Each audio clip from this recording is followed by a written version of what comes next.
ಇವತ್ತು ಚಿಲ್ಕರವೆ ಸೊಪ್ಪಿಂದ ಮಸೊಪ್ಪು ಮಾಡೋದನ್ನು ತೋರಿಸ್ತೀನಿ. ಇದು ಚಿಲ್ಕರವೆ ಸೊಪ್ಪು ಒಂದು ಚಿಕ್ಕ 1 ಕಟ್ ತೊಗೊಂಡಿದ್ದೀನಿ. ಕಡ್ಡಿ ಹಾಕಬಾರ್ದು, ಬರೀ ಚಿಕ್ಕ ಚಿಕ್ಕ ಎಲೆನ ಕಟ್ ಮಾಡಿಬಿಟ್ಟು ಚೆನ್ನಾಗಿ ತೊಳೆದಿಟ್ಕೊಂಡಿದ್ದೀನಿ. ಇದು ಫಸ್ಟು ನಾನಿವಾಗ ನೋಡಿ ನೀರು ಮಳ್ತಿದೆ, ಸೊಪ್ಪನ್ನ ಇವಾಗ ಹಾಕ್ತಾಯಿದ್ದೀನಿ.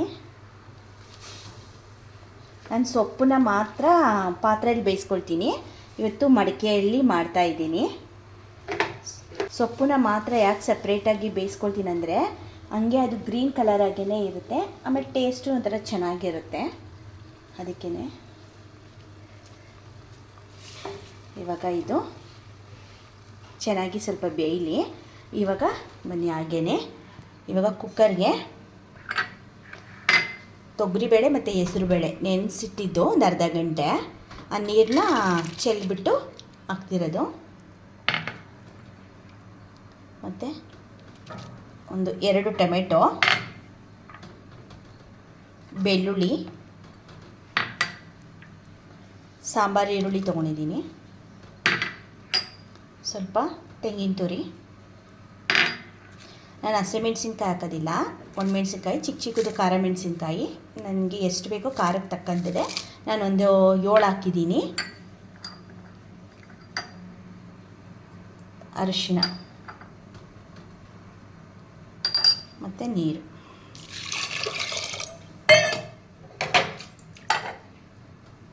ಇವಾಗ ಇದನ್ನ ಇಷ್ಟು ಮತ್ತು ಒಂದು 2-3 ವಿಸಿಲು ಕೂಗಿಸ್ಕೊಳ್ತೀನಿ.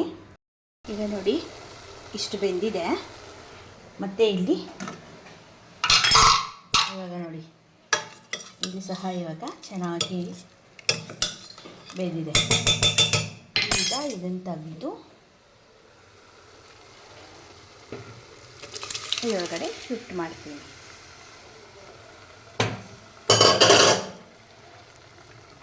ಈ ಥರ ಮಿಕ್ಸ್ ಮಾಡಿಬಿಟ್ಟು 1 ನಿಮಿಷ ಹಾಗೆ ಬಿಡೋಣ.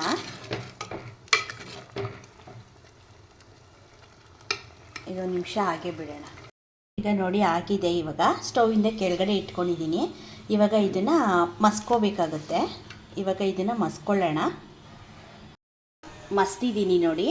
ಮಸ್ತ್ಬಿಟ್ಟು ಇವಾಗ ಸ್ಟವ್ ಆನ್ ಮಾಡಿಬಿಟ್ಟು ತಿರ್ಗಾ ಅದೇನೇ ಮಡಿಕೆನ ಇಟ್ಟಿದ್ದೀನಿ. ಇವಾಗ ಸ್ವಲ್ಪ ಹುಣಸೆಹಣ್ಣು ನೋಡಿಕೊಂಡು ನಿಮ್ಗೆ ಎಷ್ಟು ಉಳಿಬೇಕೋ ಅಷ್ಟು ಹಾಕ್ಕೊಳ್ಳಿ. ಮತ್ತು ಸಾಂಬಾರಿಗೆ ಎಷ್ಟು ಬೇಕೋ ರುಚಿಗೆ ಉಪ್ಪು ಹಾಕ್ಬಿಟ್ಟು ಒಂದು ಕುದಿಲಿ. ಈಗ ಒಂದು ಒಗ್ಗರಣೆ ಮಾಡ್ಕೊಳ್ಳೋಣ. ಸಾಂಬಾರಿಗೆ ಈಗ ಒಗ್ಗರಣೆ ಮಾಡ್ಕೊಳ್ಳೋಣ. ಒಂದು ಚಿಕ್ಕದೊಂದು ಕಡಾಯಿ ಇಟ್ಟಿದ್ದೀನಿ. ಇವಾಗ ಅದಕ್ಕೆ ನೀವು ಎಣ್ಣೆ ಆದರೂ ಹಾಕ್ಕೋಬೋದು, ನಾನು ತುಪ್ಪ ಹಾಕ್ಕೊಳ್ತೀನಿ. ತುಪ್ಪ ಚೆನ್ನಾಗಿರುತ್ತಲ್ವ ಟೇಸ್ಟು ಅಂದ್ಬಿಟ್ಟು. ಸ್ವಲ್ಪ ತುಪ್ಪ ಕಾಯ್ತಿದ್ದಾಗೇ ಒಂದು ಚಿಕ್ಕದೊಂದು ಈರುಳ್ಳಿ, ಒಂದು ಅರ್ಧ ಈರುಳ್ಳಿ, 1-2-3 ಎಸಳು ಬೆಳ್ಳುಳ್ಳಿನ ಕುಟ್ಟಿಟ್ಕೊಂಡಿದ್ದೀನಿ. ಇವಾಗ ಇದಕ್ಕೆ ಹಾಕಬೇಕಾಗತ್ತೆ. ಚೆನ್ನಾಗಿದು ಫ್ರೈ ಆಗಬೇಕು. ಇಲ್ಲಿ ಸಾರು ಕುದೀತಾ ಇದೆ. ಉಪ್ಪು ಮತ್ತು ಹುಣಸೆ ರಸ ಹಾಕಿದ್ದೀನಲ್ಲ, ಹುಣಸೆ ರಸ ಹಾಕಿದ್ರೆ ಟೇಸ್ಟ್ ಚೆನ್ನಾಗಿರುತ್ತೆ ಅಂದ್ಬಿಟ್ಟು ಅಷ್ಟೇ. ಇವಾಗ ಇಲ್ಲಿ ನೋಡಿ ಚೆನ್ನಾಗಿ ಫ್ರೈ ಆಗ್ತಿದೆ. ಸ್ವಲ್ಪ ಚೆನ್ನಾಗಿ ಫ್ರೈ ಆಗಲಿ.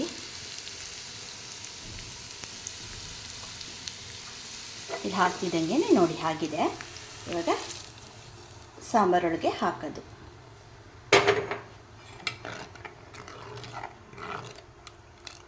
ಉಪ್ಪು ಹಾಕಿದ್ದೀವಲ್ಲ ಅದಕ್ಕೆ 1-2 ಕುದಿ ಕುದಿದ್ರೆ ಚಿಲ್ಕರವೆ ಸೊಪ್ಪಿನ ಮಸೊಪ್ಪು ಸಾಂಬಾರು ರೆಡಿ ಆಗುತ್ತೆ. ಈಗ ಬೆಂಡೆಕಾಯಿ ಮತ್ತು ಮೊಟ್ಟೆ ಹಾಕ್ಬಿಟ್ಟು ನಾನು ಪಲ್ಯ ಮಾಡ್ಕೊಳ್ತಾ ಇದ್ದೀನಿ ಸಿಂಪಲ್ಲಾಗಿ. ಇವಾಗ ಒಂದು ಕಬ್ಬಿಣದ್ದು ಕಡಾಯಿ ಇಟ್ಟಿದ್ದೀನಿ. ಕಬ್ಬಿಣದ ಕಡಾಯಲ್ಲಿ ಮಾಡಿಕೊಂಡ್ರೆ ಟೇಸ್ಟ್ ಚೆನ್ನಾಗಿರುತ್ತೆ. ಸ್ವಲ್ಪ ಎಣ್ಣೆ ಹಾಕಿದ್ದೀನಿ, 1 ಟೇಬಲ್ ಸ್ಪೂನಷ್ಟು. ಈಗ ಎಣ್ಣೆ ಕಾಯ್ದಿದ್ದಂಗೆ ನಾನು ಒಬ್ರಿಗೆ ಮಾಡ್ತಾ ಇರೋದ್ರಿಂದ ಒಂದು ಅರ್ಧ ಈರುಳ್ಳಿ ಹಾಕಿದ್ದೀನಿ, ಬೆಳ್ಳುಳ್ಳಿ 1-2 ಎಸಳು ಕುಟ್ಟಿ ಹಾಕ್ತಿದ್ದೀನಿ.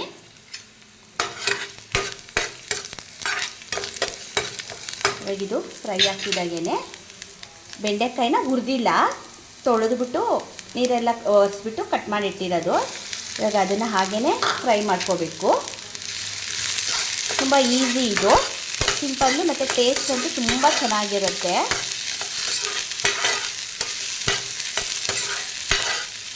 ಹಾಗೆ ಸ್ವಲ್ಪ ಚೆನ್ನಾಗಿ ಹಾಗೆ ಫ್ರೈ ಮಾಡಬೇಕು. ನೋಡಿ ಈಗ ಫ್ರೈ ಆಗ್ತಿದೆ. ಇವಾಗ ಇದಕ್ಕೇನೆ ರುಚಿಗೆ ಉಪ್ಪು ಹಾಕ್ಕೊಳ್ಳೋಣ.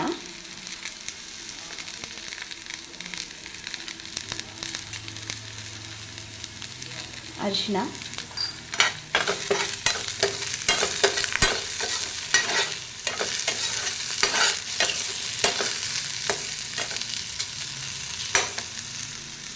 ಈಗ ಸ್ವಲ್ಪ ಜೀರಿಗೆ ಪೌಡರು, ಸ್ವಲ್ಪ ಕಾಳುಮೆಣಸಿನ ಪುಡಿ, ಖಾರಕ್ಕೆ ತಕ್ಕಂತೆ ಅಚ್ಚ ಖಾರದ ಪುಡಿ ಹಾಕ್ಕೊತಿದ್ದೀನಿ. ನಿಮಗೆ ಖಾರಕ್ಕೆ ಎಷ್ಟು ಬೇಕೋ ಅಷ್ಟು. ಇದನ್ನೆಲ್ಲ ಸ್ವಲ್ಪ ಚೆನ್ನಾಗಿ ಹಾಗೇ ಫ್ರೈ ಮಾಡ್ಕೋಬೇಕು. ಫ್ರೈ ಆಗ್ತಾ ಇದ್ದಾಗೇ ನೋಡಿರಿ ಇವಾಗ ಆಗಿದೆ. ಇವಾಗ ಇದಕ್ಕೆ ನಾನು ಒಂದೇ ಒಂದು ಮೊಟ್ಟೆನ ಹಾಕ್ತಿದ್ದೀನಿ. ಒಬ್ರಿಗೆ ಮಾಡೋದ್ರಿಂದ ಒಂದೇ. ಚೆನ್ನಾಗಿ ಇದನ್ನು ಹಾಗೆ ಮಿಕ್ಸ್ ಮಾಡ್ಕೊಳ್ಳೋಣ.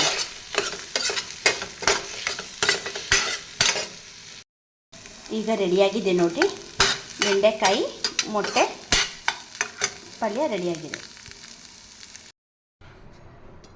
ಓಕೆ, ಚಿಲ್ಕರವೆ ಸೊಪ್ಪಿನ ಮಸೊಪ್ಪು ಸಾಂಬಾರು ಮತ್ತು ಮೊಟ್ಟೆ ಮತ್ತು ಬೆಂಡೆಕಾಯಿ ಪಲ್ಯ ರೆಡಿಯಾಗಿದೆ. ಮುದ್ದೆ ಜೊತೆ ತುಂಬ ಚೆನ್ನಾಗಿರುತ್ತೆ, ಅನ್ನಕ್ಕೂ ಚೆನ್ನಾಗಿರುತ್ತೆ.